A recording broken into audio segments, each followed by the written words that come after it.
discutir se existe a possibilidade das indicações geográficas serem também um instrumento de desenvolvimento territorial. Tá? Então, partir aí de alguns pressupostos sobre a evolução desse conceito de desenvolvimento, chegando aí às indicações geográficas, e a professora Shana também, a partir das suas pesquisas, vai contribuir aí para a gente chegar, não a uma conclusão, mas levantar questões sobre, né, se as indicações geográficas podem ser um instrumento de desenvolvimento local, territorial, regional, municipal, metropolitano, o que seja. Né?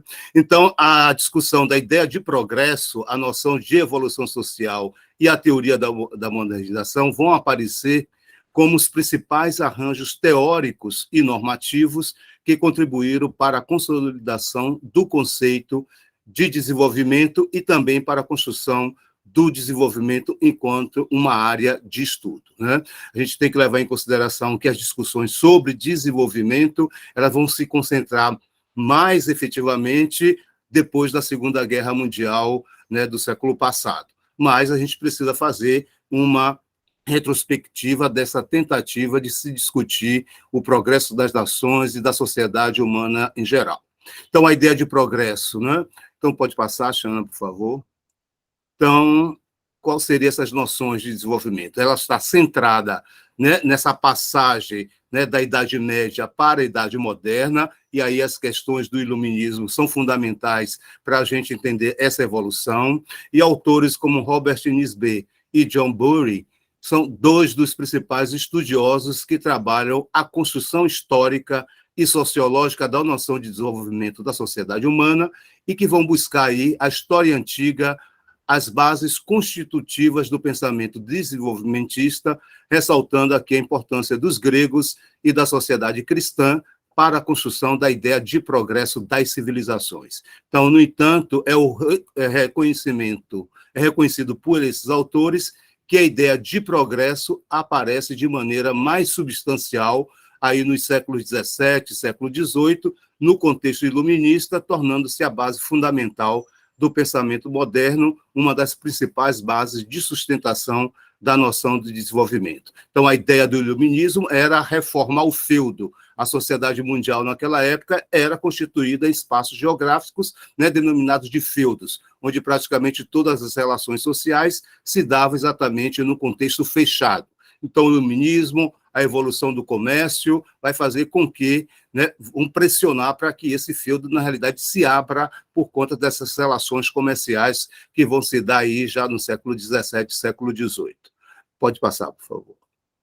Então, a defesa de uma visão de mundo em que o progresso da civilização humana é entendido como a característica inalterável da mente humana, no entanto, faz-se necessário que o homem busque se organizar a partir de uma visão de sociedade que transcenda aqui as diferenças culturais, raciais, religiosa e de gênero também.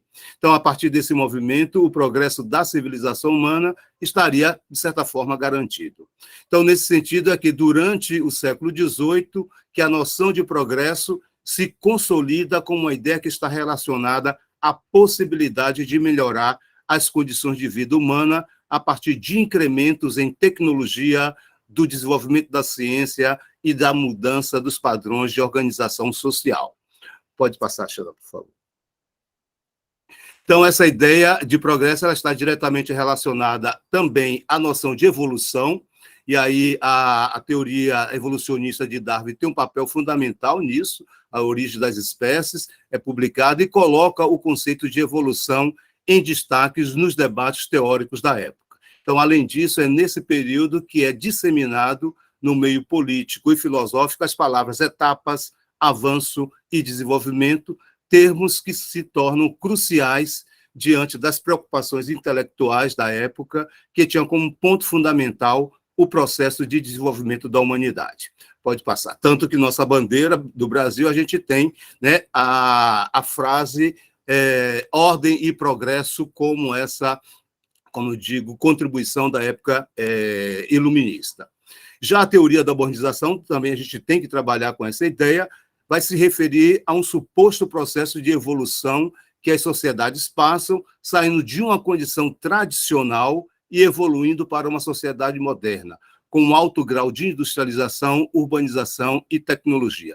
Então, no contexto das indicações geográficas, me parece que seria importante, nesse contexto, analisar a indicação geográfica a partir da sua contribuição tradicional, né, que vai caracterizar um determinado produto, uma determinada região produtora, mas também no contexto da inovação como forma de melhorar as condições de produção e da vida das pessoas. Então, nesse sentido, a dicotomia entre tradicional e moderno pode ser entendida como uma das principais bases de sustentação dos teóricos da modernização. E esse debate tradicional, moderno e inovação se torna, né, uma das características fundamentais da minha forma de ver na discussão também das indicações geográficas. Pode passar.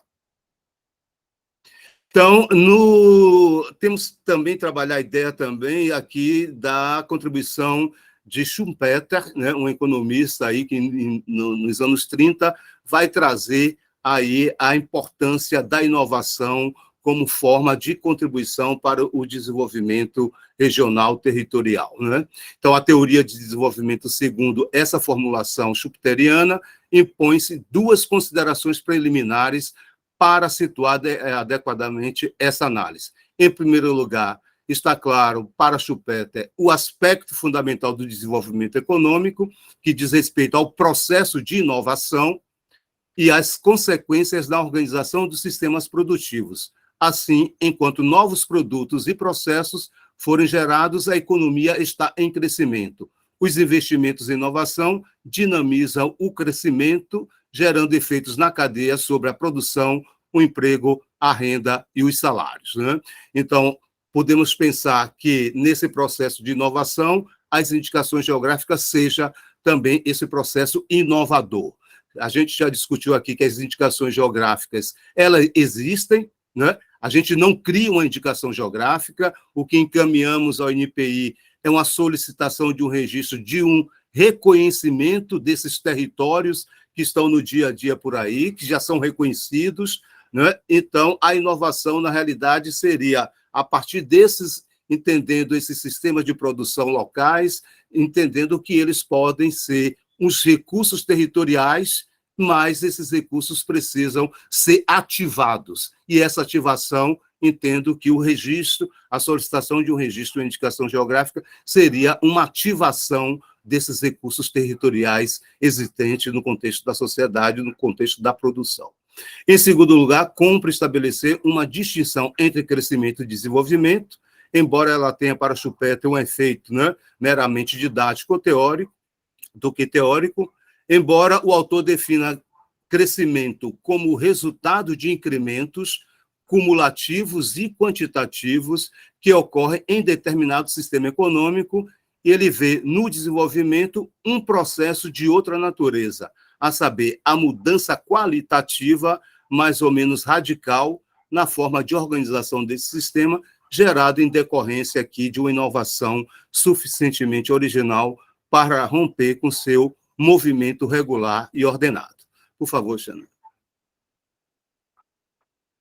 Então, dentro dessa questão, aí o pós-guerra é fundamental para entender essa renovação, esses novos conceitos, a crise do sistema capitalista também, e nos anos 50 e 70 a gente vai observar no seio da sociedade diversas crises, né? A guerra do Vietnã, a pobreza, a crise ambiental, o racismo, as desigualdades sociais, as questões de gênero, né? O controle desordenado das cidades, o questionamento do modo de produção capitalista, e aí a gente traz o exemplo do movimento hippie como um movimento que vai contestar esse sistema capitalista de produção. Então, são movimentos que vão, de certa forma, acumular uma discussão que vai redundar praticamente aí na discussão do desenvolvimento sustentável.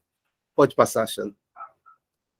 Então, aqui a gente tem que falar nessa crise, a ideia de desenvolvimento sustentável. Em 72, o Clube de Roma, né, é uma reunião do Clube de Roma em Estocolmo, veio a público o estudo dos limites do crescimento, também conhecido como relatório Meadows, redigido por Meadows e sua equipe no MIT, né? Então, esse documento apresenta um ponto de vista global e sistêmico sobre os problemas que se estendem por todo o planeta e interage uns com os outros, a distribuição de renda, o êxodo rural, a exploração abusiva dos recursos naturais, e sustenta que o desenvolvimento e o meio ambiente deve absolutamente ser tratado como um só e mesmo problema, né? Pode passar. Então, nessa conferência de 72, na conferência de Estocolmo, 3 meses depois da publicação desse relatório, né, do Clube de Roma, é realizada essa conferência pela Organização das Nações Unidas, né, sobre o meio ambiente, onde pela primeira vez vão ser debatidos temas centrais relativos a esse crescimento econômico, o desenvolvimento e a proteção ambiental. Então, o lema oficial do evento é uma só terra.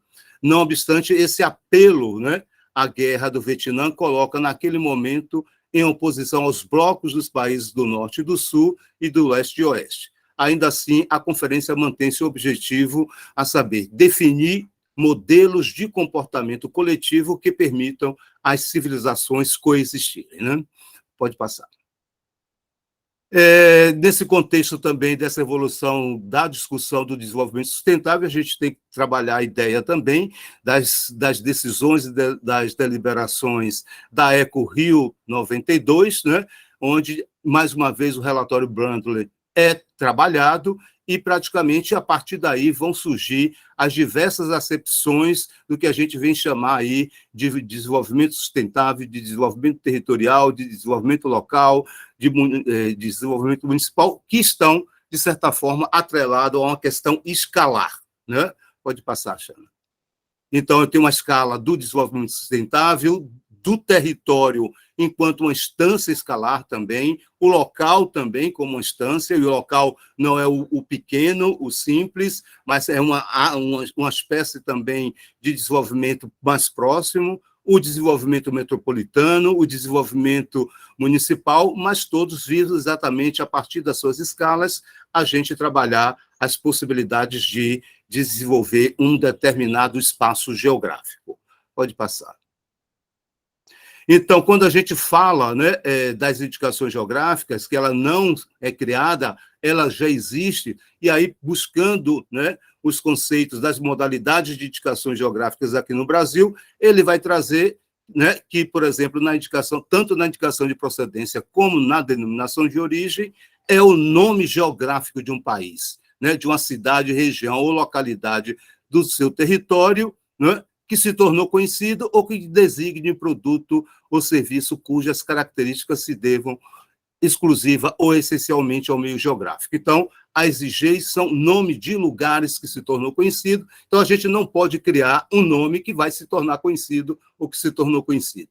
Então, é apenas um reconhecimento, né, daquela atividade, né, desenvolvido por uma coletividade que a gente vai chamar aí dessas possibilidades de indicação geográfica. São nomes conhecidos, né, do nosso dia a dia, pode ser um nome conhecido no contexto local, estadual, regional, nacional. Então, a partir exatamente disso é que a gente vai discutir essas possibilidades, né, de reconhecimento, né, de solicitação de reconhecimento ao Instituto Nacional da Propriedade Industrial desse nome de lugar que se torna conhecido. Pode passar. Então, assim, a partir, entendendo aí, né, que os elementos fundamentais para o registro de uma indicação geográfica, né, de acordo aqui com a portaria 04 de 2012, de 12 de janeiro de 2022, que é o documento mais, né, como eu digo, atual, né, das indicações geográficas, inclusive também foi publicado aí o Manual das Indicações Geográficas, que aí vocês podem, na realidade, estudar, analisar. Ele vai trazer 3, né, para caracterizar a indicação geográfica ou a solicitação desse registro, é preciso uma entidade que solicita o registro da IG. Né, como foi dito ontem, pode ser uma associação, um sindicato, uma cooperativa, uma central de associações, um consórcio de produtores, um caderno de especificações técnicas, que é mostrar exatamente esse saber fazer o determinado produto, e o saber fazer, o saber seria o conhecimento, e o fazer a evolução das técnicas para né, colocar esse conhecimento em prática. Então, saber fazer seria a evolução, é o conhecimento e as técnicas, o fazer seria a evolução dessas técnicas. E aí eu trago um exemplo, por exemplo, do azeite, né, do dendê, que nós estamos trabalhando aqui na Bahia, um produto que é feito aqui na Bahia há mais de 300 anos, que é uma herança da época da escravidão. A gente herda do tráfico negreiro, né, essa produção, né, de azeite de dendê, mas, né, na realidade, esse caderno de especificações técnicas é colocar exatamente como esse processo, né, é desenvolvido dentro dessas condições, né? Então, ele tem que refletir exatamente as maneiras de ser feito esse produto, né? E a área demarcada da indicação geográfica. E aí, essa questão da demarcação da área, ela é fundamental, porque, de acordo, inclusive, com a legislação, ela precisa ter, seguir as diretrizes do Sistema Cartográfico Nacional, tá?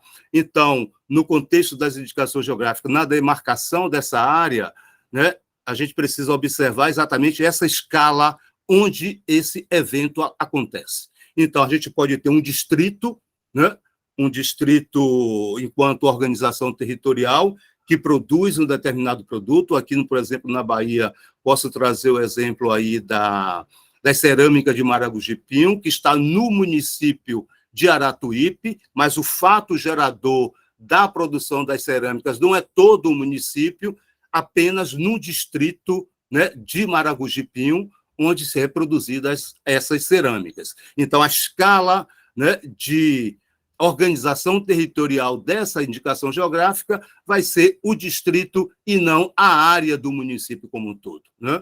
Então, podemos ter o exemplo da indicação geográfica das amêndoas do cacau, onde nós temos aí 83 municípios, né, do litoral sul da Bahia que produz cacau. Então, a partir exatamente dessas condições, as indicações geográficas vão se complexificando no processo de organização e de montagem desse relatório de solicitação do registro, né? Então, um artifício, por exemplo, no caso de Maragogi-Pinho, você tem uma entidade, uma associação de produtores de cerâmica, e que essa entidade pode, de certa forma, ser a entidade que vai solicitar o registro, mas ela precisa entender que ela precisa fazer algumas modificações nos seus estatutos para abrigar, né, os conceitos e o que diz respeito à indicação geográfica nessa nova estrutura da associação. É preciso incorporar as diretrizes aí do Conselho Regulador da Indicação Geográfica, mas também num contexto, por exemplo, das amêndoas do cacau, como são 83 municípios, imagine que praticamente todos os produtores que produzem o cacau, né, não se conhecem, né? É uma área gigantesca. Então, o artifício que foi feito pela associação foi o reconhecer a existência de diversas associações produtoras de cacau nesse território como um todo, e eles criaram, né, uma entidade supra, né, para abrigar exatamente, né, todas as entidades e o território produtor da indicação geográfica. Então, você vai ter que ter artifícios, na realidade, para entender essa dinâmica territorial como forma de você conseguir, efetivamente, né, trabalhar as noções e as diretrizes estabelecidas aí na Portaria 04 de solicitação do registro da indicação geográfica. Indo aqui já para as conclusões, eu vou sempre trabalhar com a ideia da indicação geográfica como centro da discussão, mas ela pode contribuir, né, ela vem contribuindo, sim, por exemplo, com a organização e o controle do processo de produção no determinado território. A indicação geográfica contribui para isso. Organizar os produtores, organizar as entidades, investir no associativismo, no cooperativismo, como forma de organizar o sistema de proteção desses produtos, né? Então, o azeite de dendê, nós temos duas regiões produtoras aqui no Brasil, né? A região do Pará, e aí Antônio não está por aqui, que poderia me esclarecer algumas questões, mas nós temos dois produtos diferentes, né, que são chamados, na realidade, de dendê, né? Então, apesar da região do Pará produzir 96% desse produto, Na Bahia, nós produzimos em torno de 3, 4% dos... mas são produtos diferentes. O azeite de dendê, né, o produto dendê produzido no Pará é chamado óleo de palma. E o azeite produzido na nossa região é azeite de dendê. Então, são processos industrializados, né? Então, o processo do Pará, inclusive, o produto óleo de palma, ele é da cor, por exemplo, do óleo de soja, da cor do óleo de girassol, e o azeite de dendê, ele é um produto semi-artesanal, tá? E é passado exatamente de uma evolução tecnológica. O que a gente recebe na tradição de produção do azeite de dendê na nossa região é uma herança africana, e até hoje nós temos na região produtoras de azeite de dendê, que é produzido exatamente no pilão, né, onde você tem por todo o território essa produção. Só que isso é produzido há 300 anos, e você tem uma coexistência, né, desse saber, né, desse conhecimento com os fazeres. Então, a gente vai ter uma evolução tecnológica e inovações que foram incorporadas no processo de produção.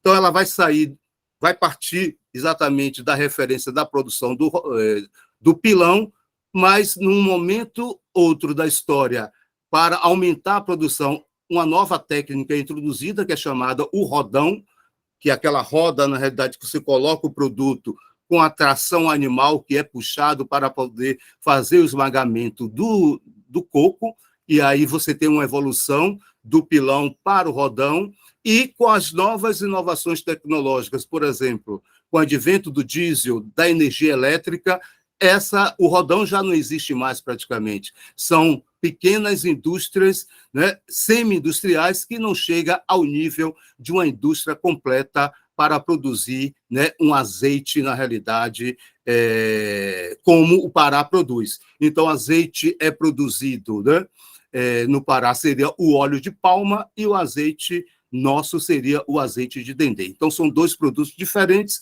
com características também diferentes. Então, o Pará pode ter uma indicação geográfica para óleo de palma, nós podemos ter uma indicação geográfica para o azeite de dendê, porque também as condições naturais de produção são diferenciadas. As questões de clima são diferentes, as temperaturas, a pluviosidade, as condições de solo, né, o saber fazer, o marco de plantação dessa produção é diferenciado, e aí, no caso da nossa, essa palmeira que produz o azeite de dendê é uma variedade chamada dura, né, que é essa oriunda da África, que tem aí 20 metros de altura, e o que é produzido no Pará é uma evolução tecnológica da genética dessa palmeira, que vai produzir uma nova variedade, que é chamada a variedade tenera. É essa variedade tenera que é produzida a grande quantidade da produção do azeite, né, do óleo de palma do Pará.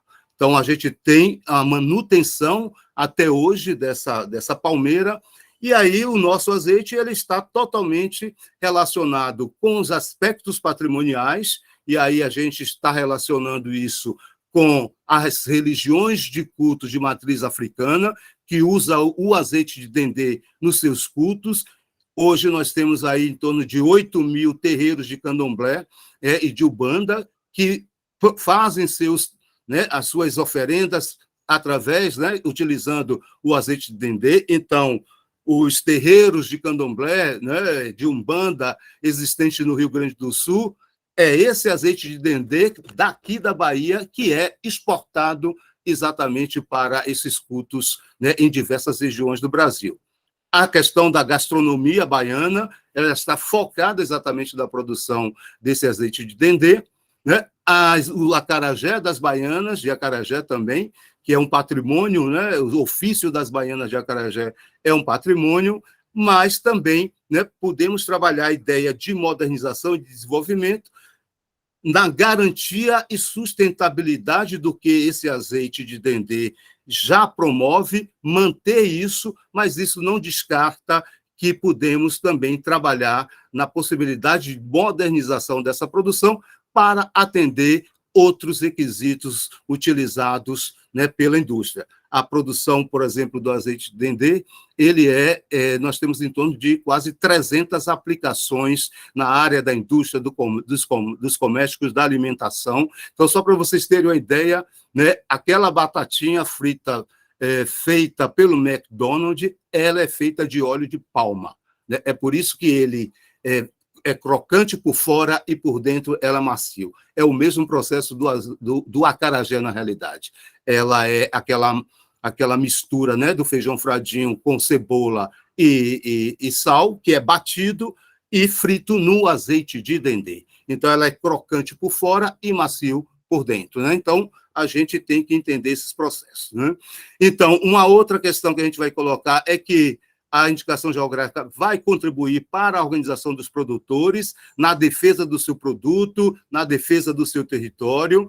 Pode ser também incorporada a ciência, tecnologia e inovação nesses processos de produção. Então, por exemplo, como exemplifiquei, essa palmeira, né, dura, né, chamada dura aqui da região, ela tem 20 metros de altura e até hoje é uma pessoa que sobe, né, de forma bastante rudimentar, através de cordas, para cortar exatamente o cacho de dendê. Mas nós, no contexto contemporâneo, no contexto atual, já desenvolvemos aí ciência, tecnologia e inovação que pode solucionar exatamente esse problema, né, da altura exatamente da planta para se fazer esse corte. Então, são alguns elementos que podem ser introduzidos que não vai modificar o saber fazer tradicional desse produto, mas vai melhorar as condições de trabalho daqueles que fazem o determinado produto.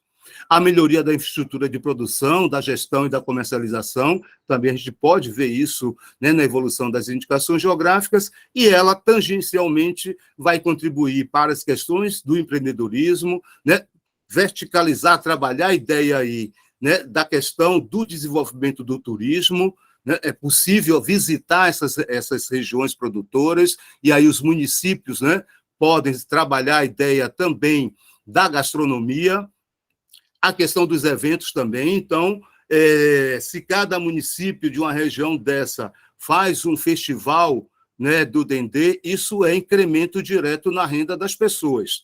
E levando em consideração também que esse nome de lugar que é registrado como indicação geográfica, ela não pertence efetivamente ao setor corporativo que solicita o registro da indicação geográfica. Esse nome de lugar pertence à sociedade local. Então, é preciso a gente atentar que esses benefícios de uma indicação geográfica, eles não podem simplesmente ser incorporados, né, ou beneficiar apenas aqueles que fazem um determinado produto, mas uma cidade ou uma região como um todo. Então, um evento realizado numa região pode efetivamente incrementar essas possibilidades. Um outro exemplo aqui na Bahia, nós produzimos um dos cafés premiados aqui da Chapada Diamantina, o café, né, de Piatã, por exemplo, está a 600 metros, a 1.100 metros de altitude, e temos, ao mesmo tempo, a 24 quilômetros de distância, né, a região produtora da cachaça Baíra, a indicação geográfica Baíra, tá? A Baíra faz um festival a cada 2 anos, já fez em torno de mais de 20 festivais de cachaça. Piatã não faz nenhum ainda, mas toda essa possibilidade, né? Se você constrói um festival de Abaíra, que acontece a cada 2 anos, e se você faz um festival do café no ano intercalar, você vai ter, né, uma atração de pessoas durante todos os anos, efetivamente. E isso vem incrementando, pode incrementar aí a possibilidade de visitação, a Baíra mesmo, os pequenos negócios começam a ser desenvolvidos. Na época, por exemplo, podemos citar aqui a questão dos pequenos restaurantes, meios de hospedagens, casa de turismo rural, como forma de abrigar essa população. E isso é incremento de renda, efetivamente, na renda das pessoas, né? Então, os eventos são fundamentais, o desenvolvimento de novos produtos também pode ser observados, pode contribuir para melhorar a questão da logística de produção, a questão da saúde e do meio ambiente também precisa ser pensado exatamente como esses produtos precisam manter, né, essa questão sustentável dessa produção. Então, um exemplo, acho que foi colocado aqui, acho que foi que ele colocou, das paneleiras de Vitória. Então, se chegou ao nível de exaustão, porque você praticamente vai exaurindo a matéria-prima que vai dar exatamente, que é a base, efetivamente, da produção das panelas. E aí é preciso controlar esse sistema também de produção a partir do meio ambiente. O marketing também, né, do produto e do território, como forma de divulgar a produção. A questão, aí coloco também a questão das inovações, a questão da educação é fundamental, né, do desenvolvimento da ciência e tecnologia. Então, assim, é uma atração principalmente da população jovem que pode se incorporar a esses novos desafios para garantir um sistema, né, tradicional de produção, incorporando aí as questões inovadoras também do desenvolvimento. Vou parar por aqui. Viu, Xana? E aí a gente vai debatendo aí no decorrer da aula. Muito obrigado.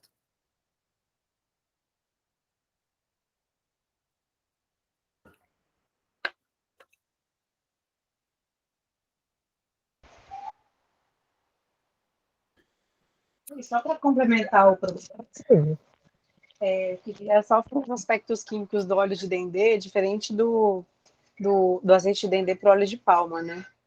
Na verdade, quimicamente, é a mesma coisa. Só que o azeite de dendê, como ele tem um processo artesanal, não tem tantos processos de filtração que tirariam tudo aquilo que dá um gosto no dendê, né? Uhum. Que faz o dendê ser o dendê. Que faz Isso. a muqueca ser a muqueca, o acarajé ser o acarajé, né? Não dá para fazer muqueca de dendê com óleo de palma. Não, vira muqueca de paulista, desculpa a piada.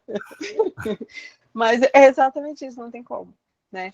Então, é por isso que ele é tão importante. Só que o que é interessante é que esse óleo de palma, ele é muito rico, porque ele é um óleo muito leve.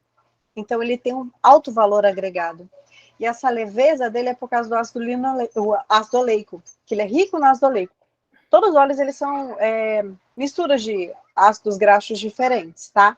Então, por exemplo, um óleo de soja, ele é rico no ácido linoleico, então ele fica um óleo um pouco mais pesado. Para a indústria alimentícia, esse óleo de palma, ele é excelente, só que ele é um pouco mais caro, ele tem um alto valor agregado.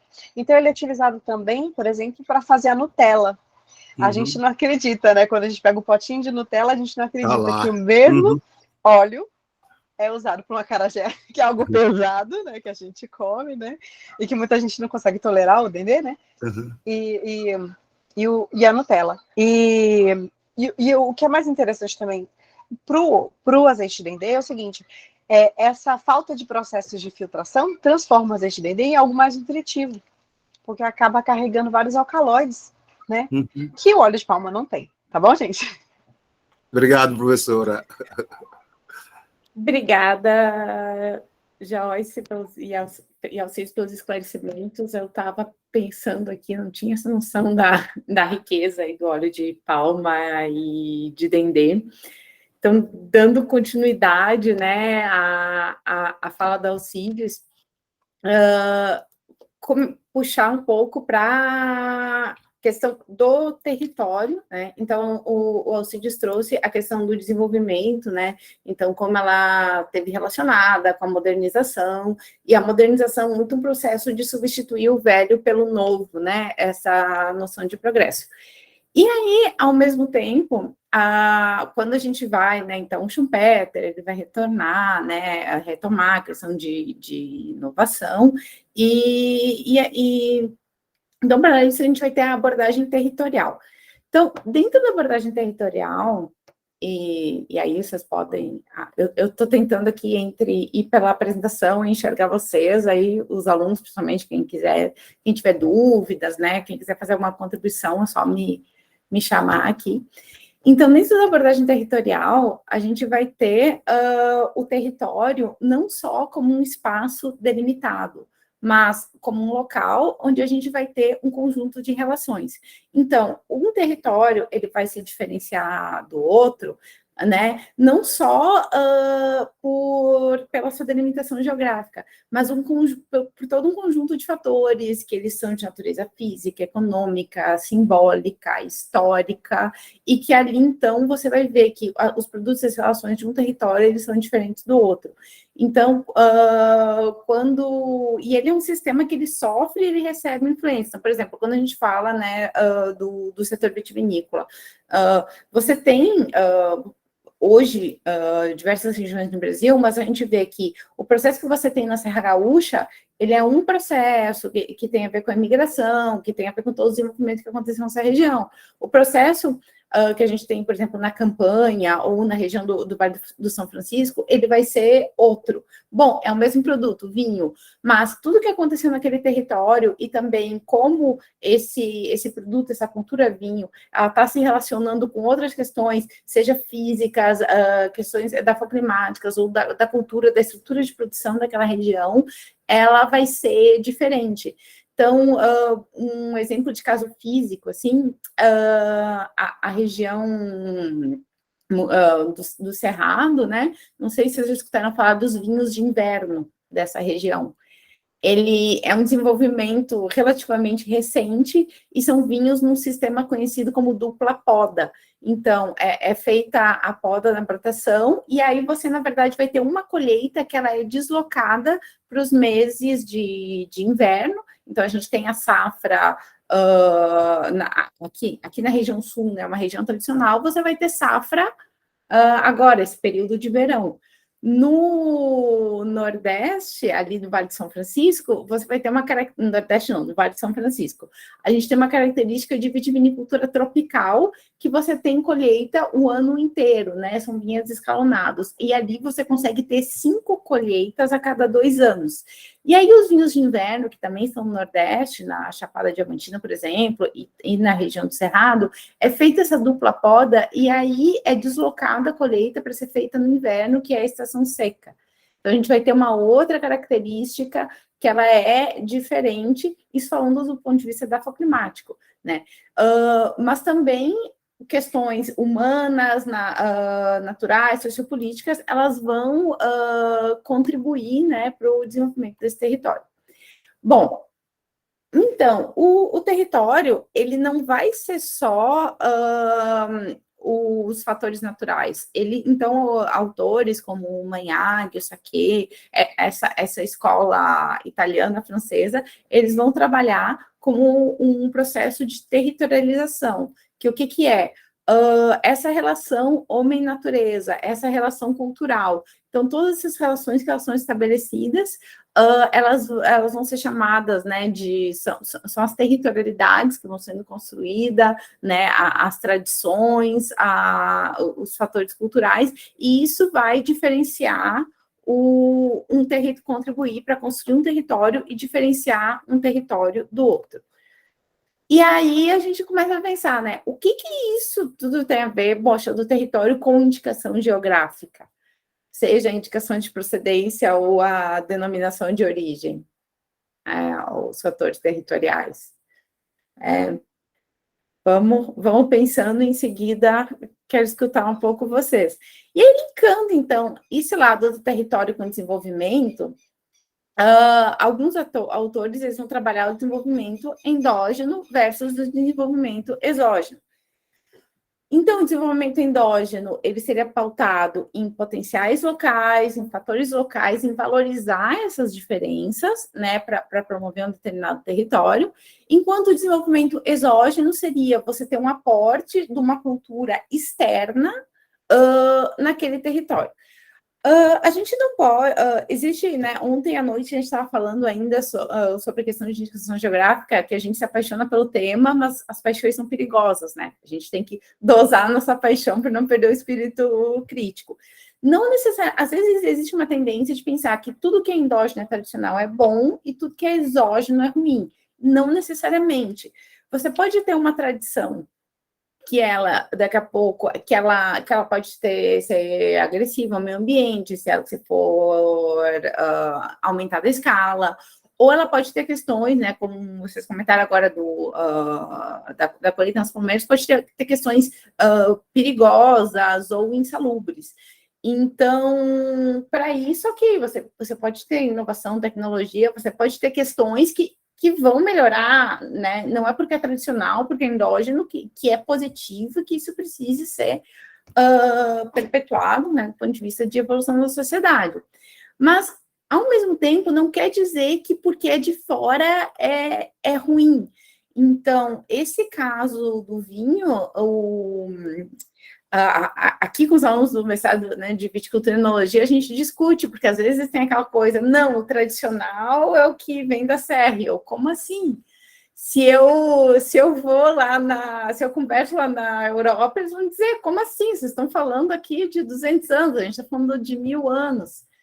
Mas se a gente for ver, né, mesmo na Europa, no Cáucaso, a gente vai ter uma tradição muito maior, né, na Geórgia. Então, depende a escala que a gente for.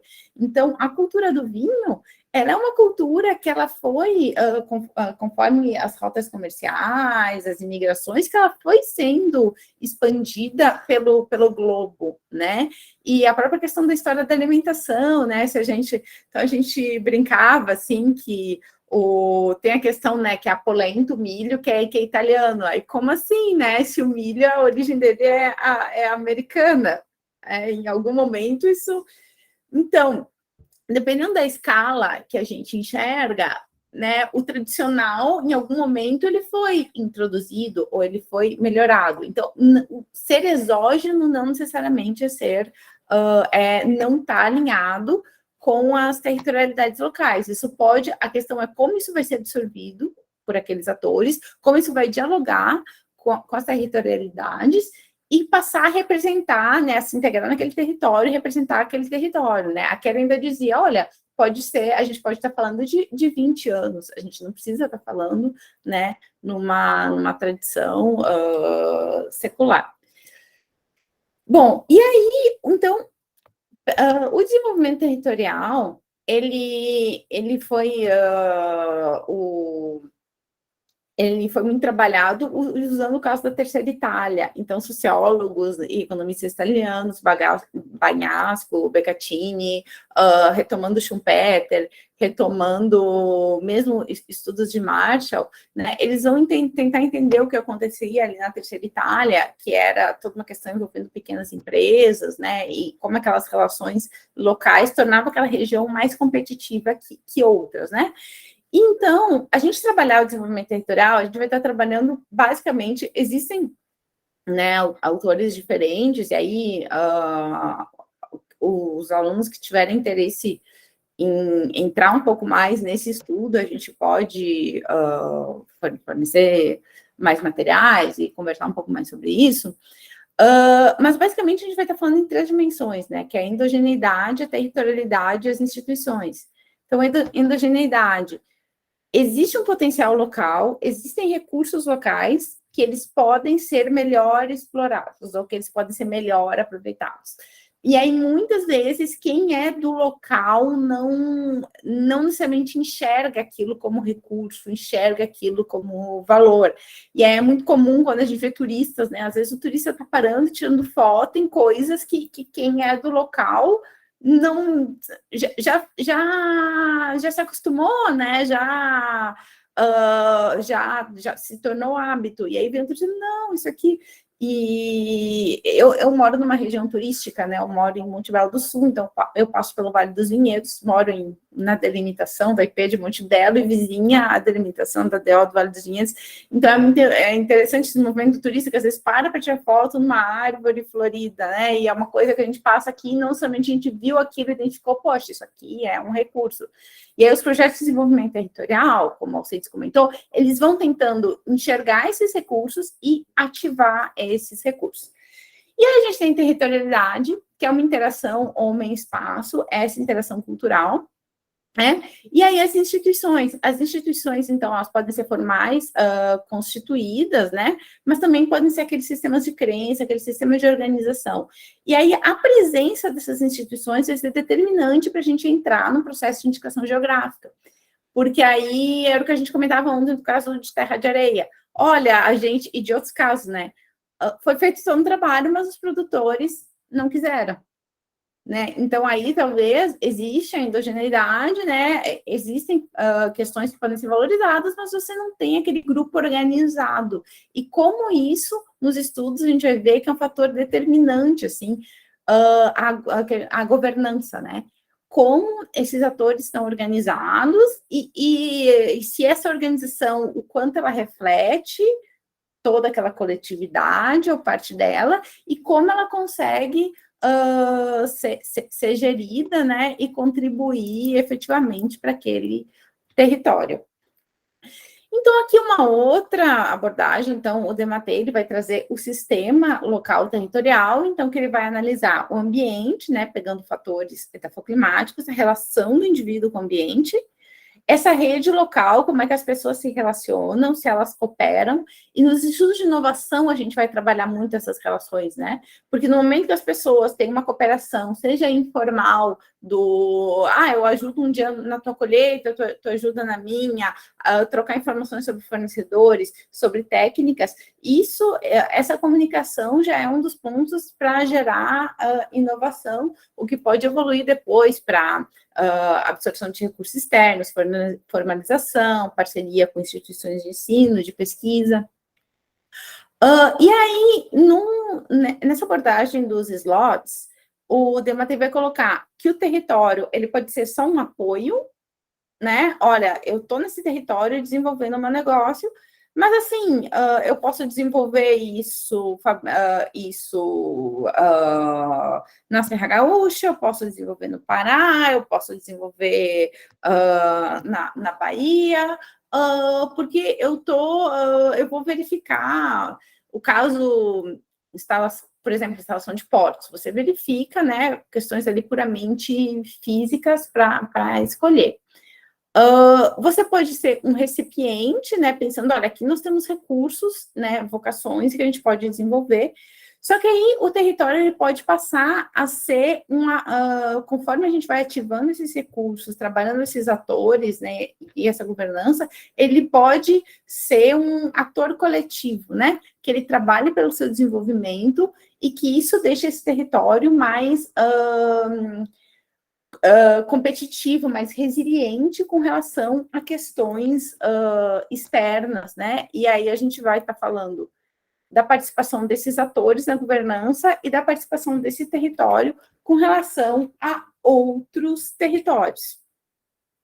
Aí tá, bom, o que isso tem a ver? Aqui joguei várias coisas, mas o que isso vai ter a ver, né, com indicação geográfica, marca coletiva? Como que as IGs interagem com essas noções, porque aqui a gente tem toda uma noção de território e desenvolvimento territorial, e as IGs elas são um elemento nesse contexto, ou podem ser um elemento nesse contexto, mas a IG ela não é um fim em si mesmo, ela precisa estar dentro de uma estratégia de desenvolvimento. E como é que ela pode interagir, as indicações geográficas, com esse desenvolvimento territorial, tá? Então, algumas ideias, né, de como ela pode... A primeira é a questão de proteger as territorialidades, né? A IG, a indicação geográfica, acaba formalizando, né, esse reconhecimento, ela reconhece o território, então ela acaba formalizando isso, né, sob forma de um signo. Ela vai poder, as indicações geográficas, elas vão trabalhar com a valorização de recursos, né? Então, aí, todos esses impactos, né, que o Cid citou, questões de eventos, de projeção, o próprio processo de indicação geográfica, ele acaba, né, quando a gente tem, né, o reconhecimento, ou mesmo o depósito, a gente acaba tendo, por exemplo, muita mídia espontânea. Então, tem trabalhos mostrando, né, o Vale dos Vinhedos, as buscas, o que se tinha de matérias de mídia antes, né, da indicação geográfica e depois. E quando se tem esse reconhecimento, se tem um boom, né? A gente viu aqui recentemente o caso do Pinto Bandeira, que quando reconheceu a denominação de origem, então, muitas matérias, muita visibilidade para isso, né? Isso vai levar o olhar para aquele produto. Pode-se ter uma ativação, uma descoberta ou redescoberta de recursos, né? Valorização de recursos, que eles estavam desconsiderados ou perdidos. Aqui, pensando, não adianta, né, Kelly? Vem sempre o vinho, né? A gente volta sempre para o vinho. Mas a gente tem um caso aqui, que ele não é indicação geográfica, mas a gente tem um dos TCCs estudando para fazer uma marca coletiva, que é o caso das agroindústrias familiares e das vinícolas familiares. Isso foi toda uma legislação, né, criada para formalizar essas vinícolas. A Kelly trabalhou nesse projeto, inclusive, e isso está permitindo que aquele vinho, que aquele pequeno agricultor, realmente, agricultor familiar, que fazia o seu vinho em casa e vendia, que isso seja formalizado dentro da legislação, né, formalizado, que ele possa vender isso, né, rotular, vender de uma maneira legal, se adequar. Então, tem todo um trabalho aqui da Emater, né, para adequação desses produtores, e a gente tem outros impactos, como jovens que estariam trabalhando em outros lugares, talvez não estariam mais na propriedade, eles ficam na propriedade, estão abrindo as empresas, e são empresas que vêm tendo bastante reconhecimento, assim. A gente tem um dos casos, ela é aluna do mestrado, inclusive, a propriedade dela fica entre Caminhos de Pedra e Pinto Bandeira, a Vinhos Foreste. Ela já era egressa, né, enóloga, ela estava trabalhando fora do estado, inclusive, e ela então voltou para casa para desenvolver a vinícola da família, que era uma família de viticultores tradicional, né, desde a imigração eles tinham, mas faziam um vinho de garrafão que não era um produto valorizado. Hoje eles têm, né, a mais, continuam fazendo vinho de garrafão, mas eles têm a marca, eles têm rótulo, né, eles estão montando toda uma estrutura de enoturismo, e inclusive o vinho deles foi premiado no Expo Inter ano passado como o melhor vinho da agricultura familiar. Então ela teve toda uma projeção, né, ela diz que o pessoal vai na vinícola e quer ver a menina que passou no jornal, que saiu na TV e tal. Então você tem toda uma projeção e um reconhecimento de um produto que ele era não era valorizado. Jana, desculpe, podemos também dar o exemplo do Socol, lá do Espírito Santo, que é um produto, né, que foi recuperado, né?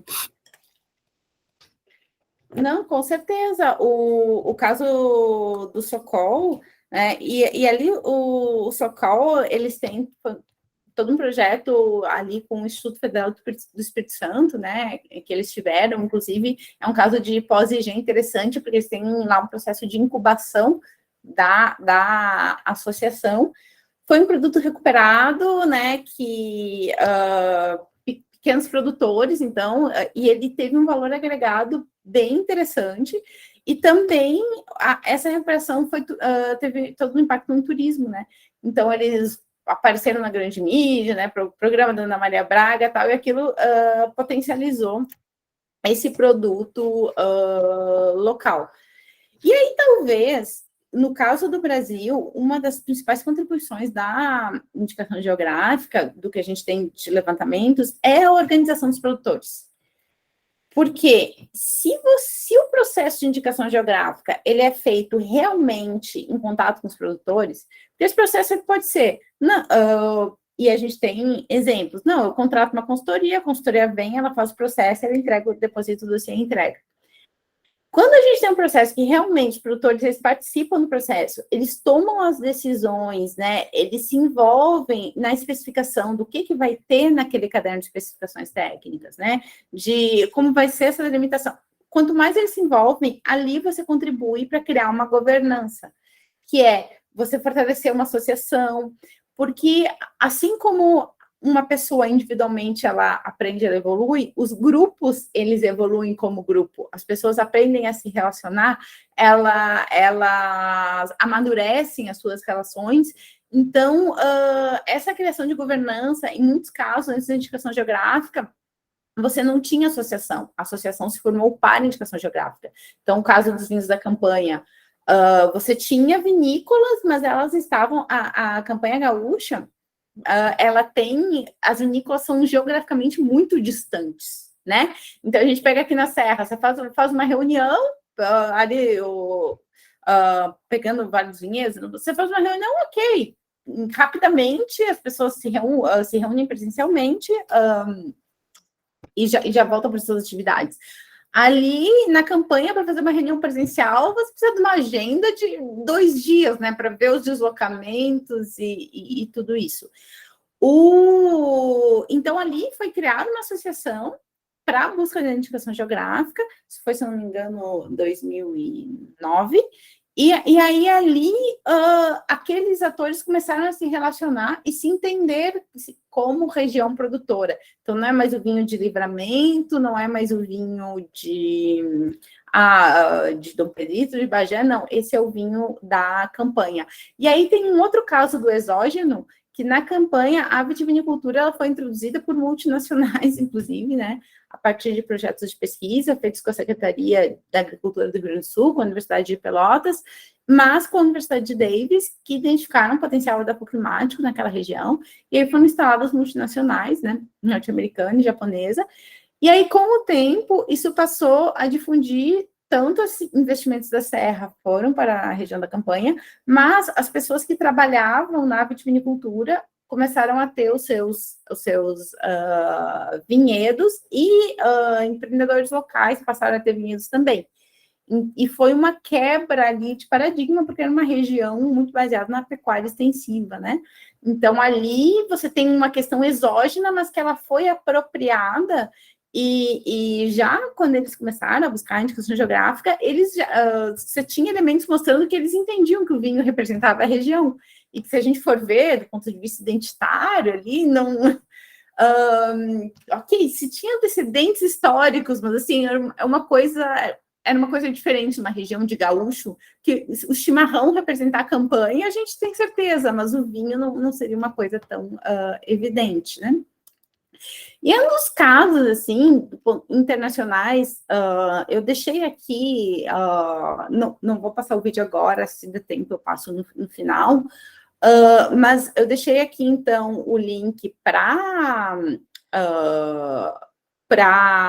o site, né, ali, o caso do óleo de argan, do Marrocos, e também um documentário bem interessante. Esse é um caso, no contexto internacional, muito interessante, o caso do óleo de argan, porque ele era uma cultura tradicional do Marrocos, né, e aí começou a ganhar repercussão internacional. Quando isso ganha repercussão internacional, você tem multinacionais que se instalam, mas ali você começa um processo de pessoas deixarem essa cultura, porque as empresas pagavam pouco, era um produto que era uma cultura difícil, né, muito produzida pelas mulheres.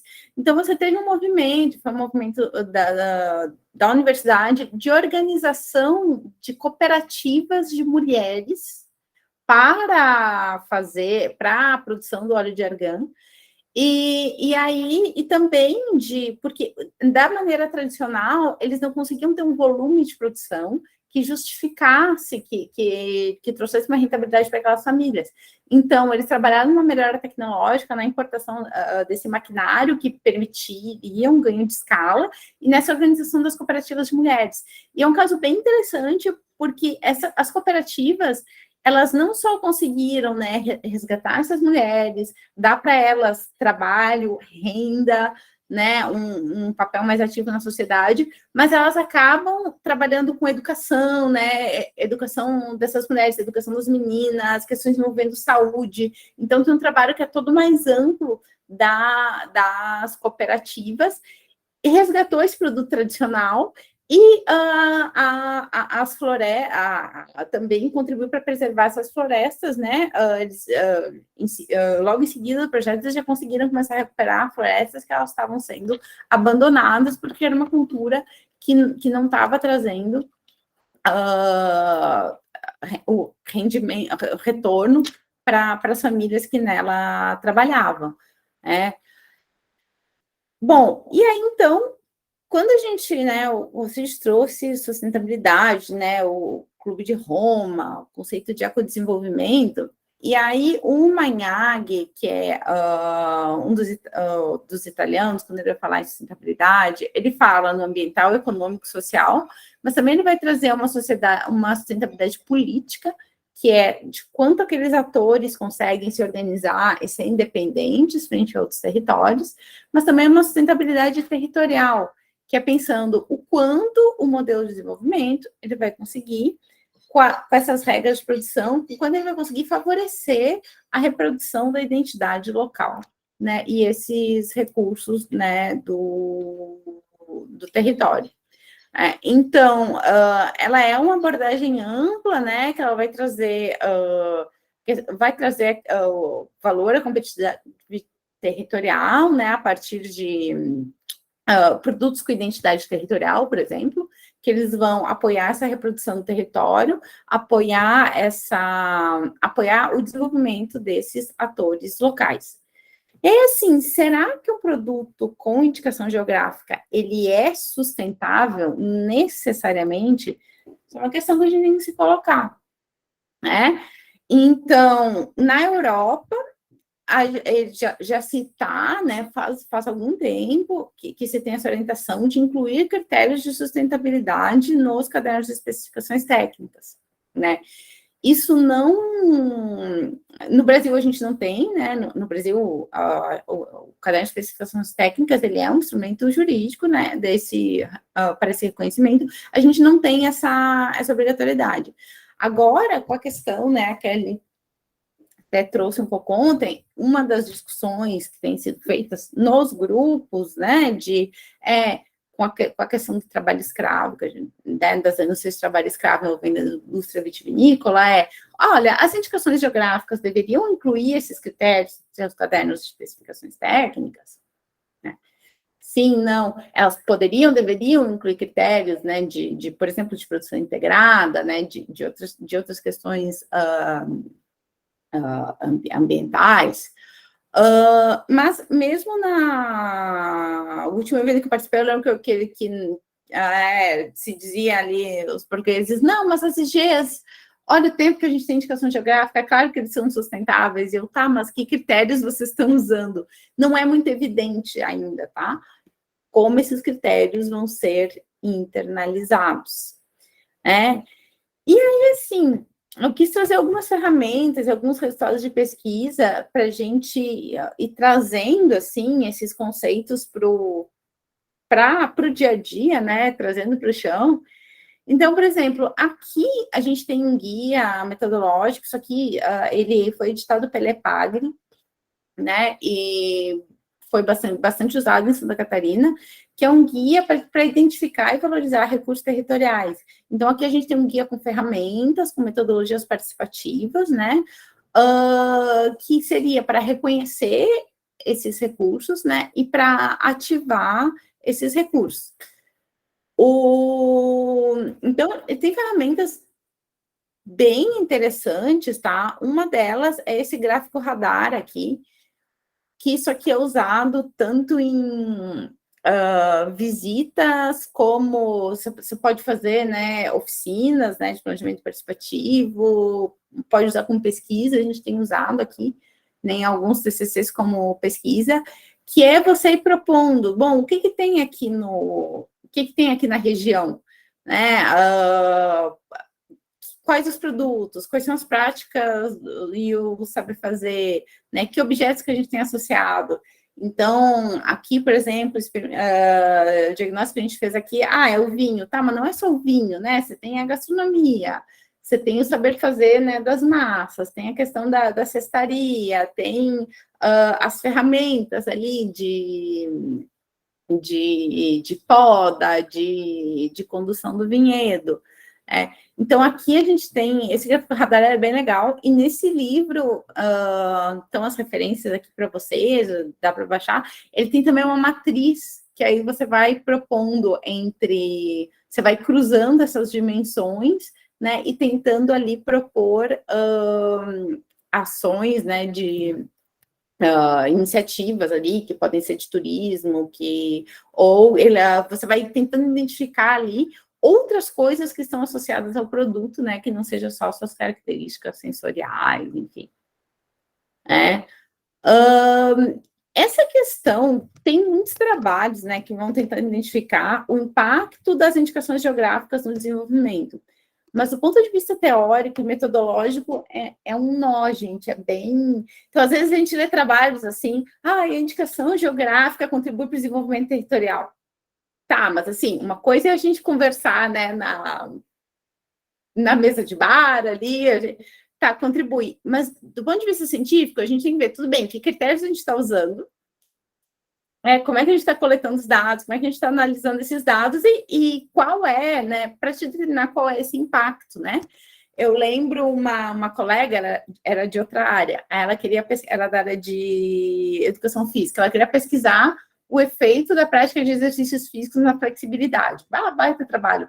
Aí o professor disse para ela, olha só, fazer exercício físico é lógico que deve contribuir na flexibilidade, isso não quer dizer nada. Tu tem que saber como é que tu vai avaliar, quais são os parâmetros, como é que tu vai medir isso.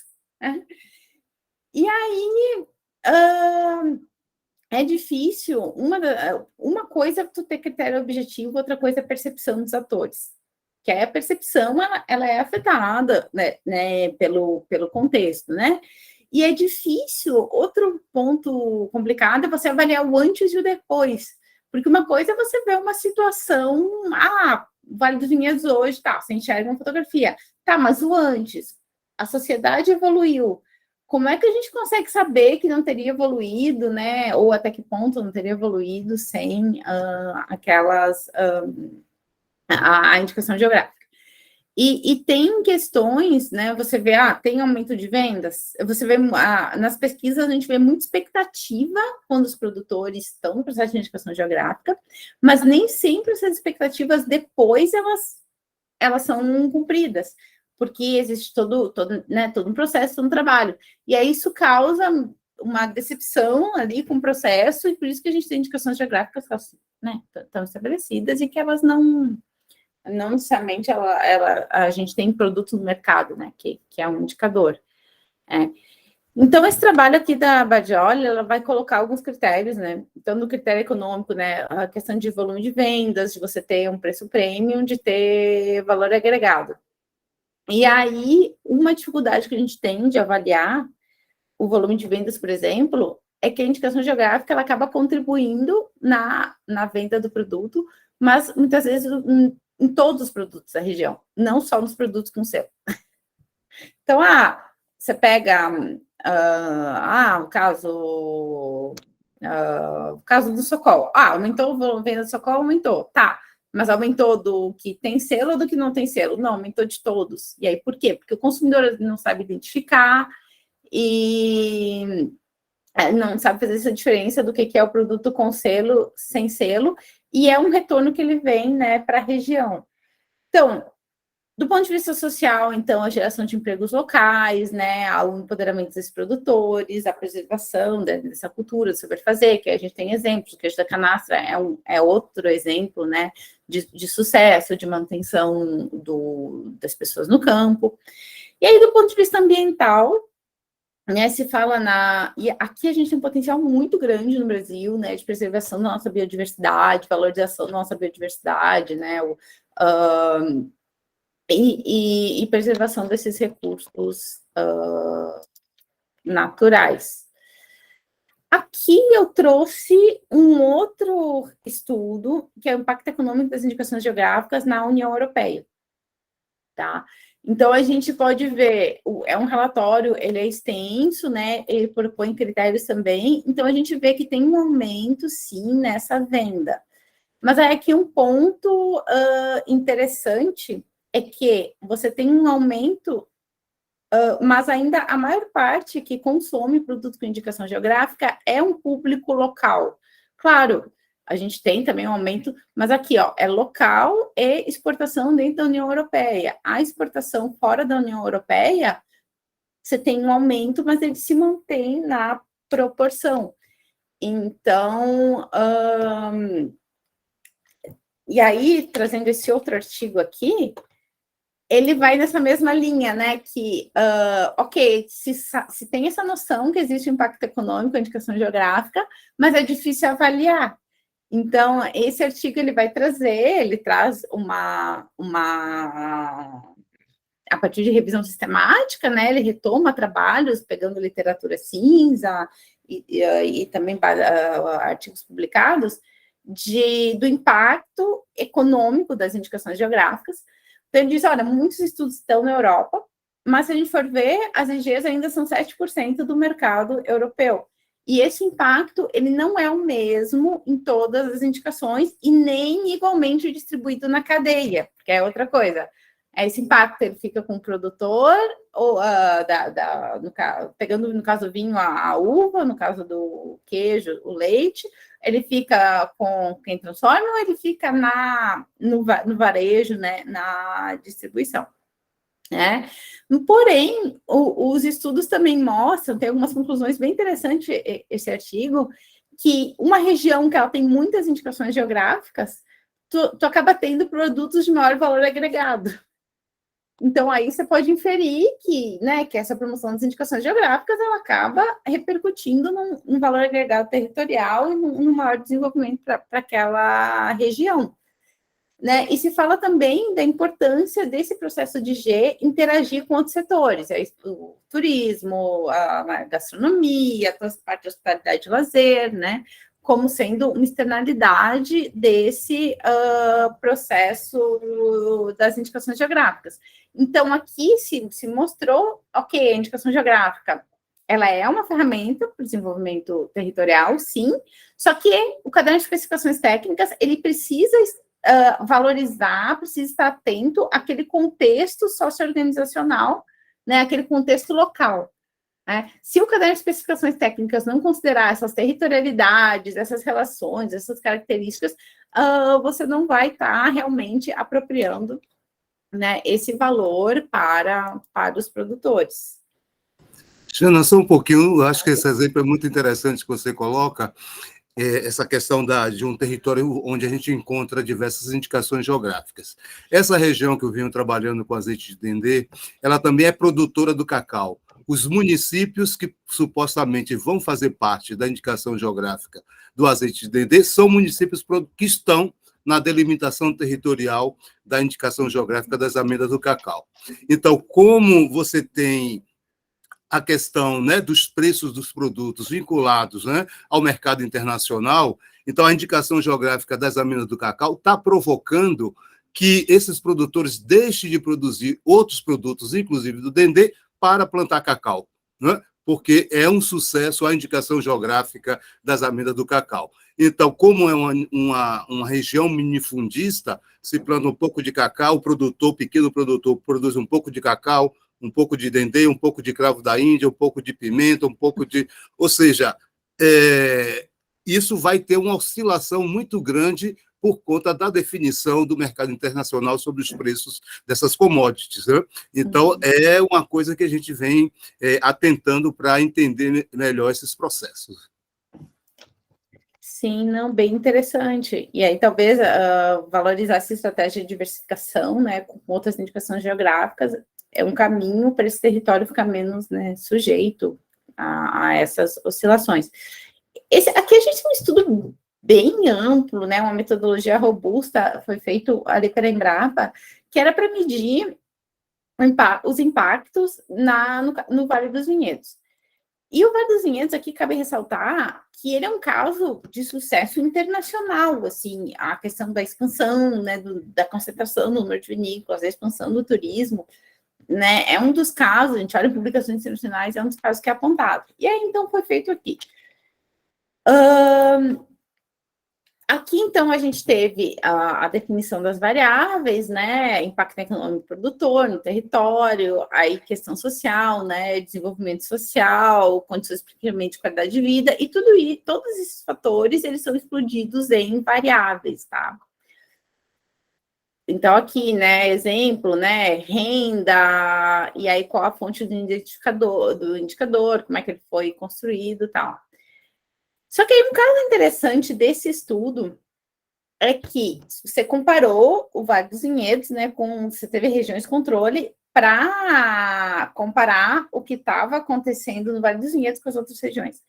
E não se conseguiu identificar que a indicação geográfica teve impacto no desenvolvimento, impacto econômico, social, ambiental no Vale dos Vinhedos. O único impacto que foi relevante foi a valorização do preço da terra.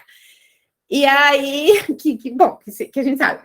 Mas aí, assim, a gente pensa, se nessa região, que é esse caso, a gente não conseguiu, com esse método, né, identificar, tem que ter cuidado com essas avaliações, né? E aí, um dos erros que a gente faz, às vezes, você estabelecer critério é você incluir e excluir coisas, né? E aí, às vezes, como a gente está falando do universo muito diverso, que é difícil colocar critérios, porque você tem que respeitar as especificidades locais, é difícil a gente começa a querer incluir. E aí você acaba incluindo todo mundo. E aí você já não consegue mais diferenciar. Então, são os desafios aí de pesquisar, né, as IGs, e então eu não vou comentar muito mais, porque, né, vou respeitar aqui o tempo. Aqui, então, foi um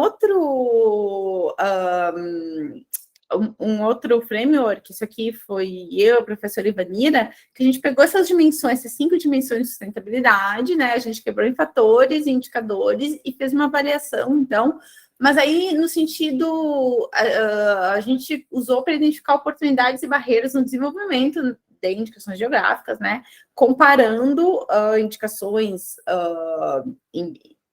em prospecção, em estruturação e também indicações estabelecidas.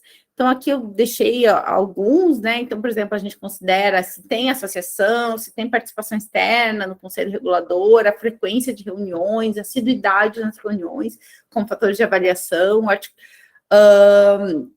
E um dos pontos aqui que a gente identificou de sucesso é, dentro da associação, você ter uma associação estruturada, você ter algum executivo, algum secretário executivo, você ter pessoas ali que consigam agrupar e transformar isso, consigam realmente fazer essa articulação. Porque se você não tem pessoas de referência na associação, esse planejamento ele acaba ficando mais difícil, porque cada produtor ele tem a sua produção, ele já tem o seu trabalho, e aí pensar no planejamento da associação é mais difícil. E quando você tem alguém, mesmo que seja meio turno, tal, essa pessoa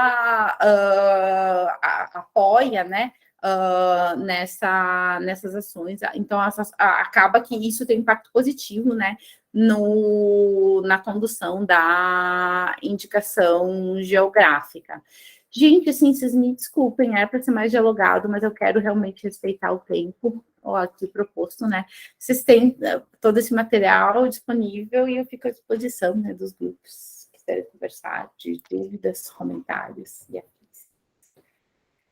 10h30, Kelly, te entregamos.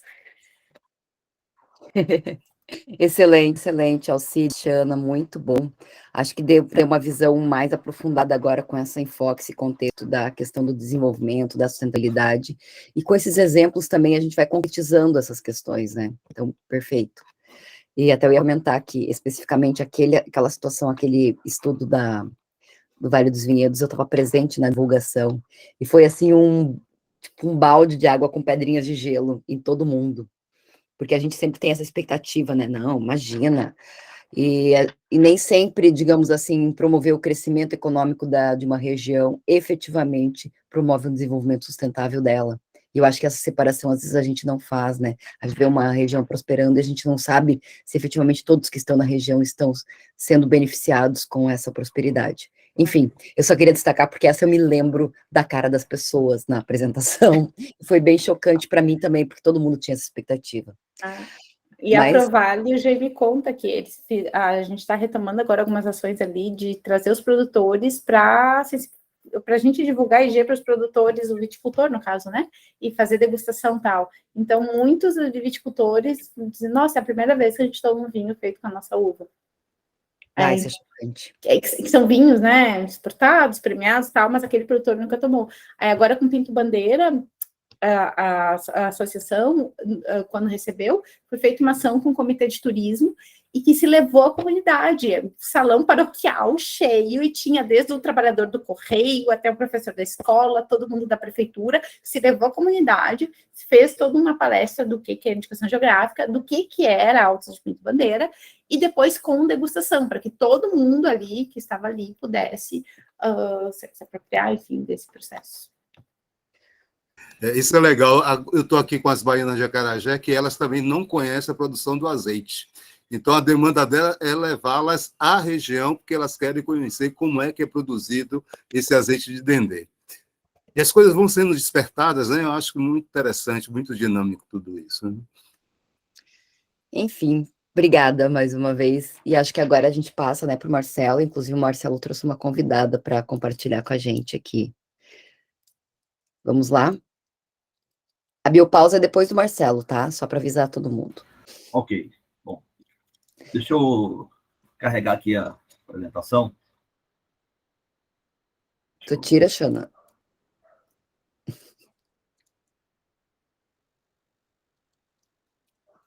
Todo mundo vivo aí? Sim. Que bom. Todo mundo vivo. A gente dá aquela acordada, né? Para ver quem que tá aqui, tipo, dar aquela despertada. O Marcelo, é contigo. Vamos lá. Bom, estão vendo aí a apresentação? Sim, tá bem certinha. A projeção já, tudo certo.